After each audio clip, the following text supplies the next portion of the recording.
was. No, I guess it was a very sympathetic ordeal to watch my mother cry for like 2 or 3 months straight, or 2 months.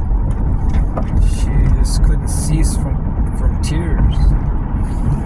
Her bed was so moist from the wetness of her eyes. If it was sorrow or repentance or grief or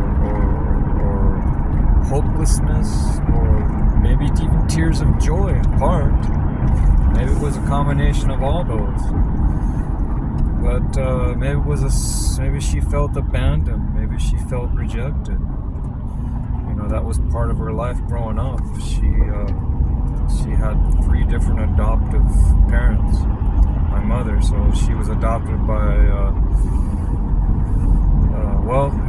her stepdad, or her adoptive dad was, I guess she had very good things to say about her dad, but and that wasn't even her real dad. My mother was adopted. Well, both my parents were adopted,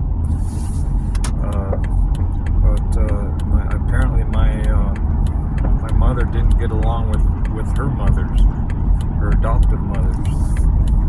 So they kind of kept pawning her off to somebody else, to another adoption agency. So there was a sense of rejection there. But she ended up finding her real mom. When I was a teenager, she found who her real mom was, and her real mom was just up the street from where we grew up in Seattle, Washington. But so yeah, it was. So I feel like, man, what if I had gone up there to? I mean, I went up there to visit her before her passing, but not when she was in her final stages. But I'm just wondering if her life couldn't have been prolonged had she been at home, rather than in that, cooped up by herself in that hospital.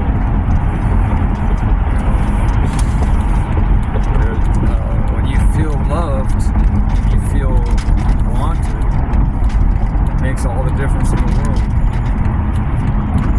But if you feel rejected and you feel abandoned, that can really give you a sense of hopelessness.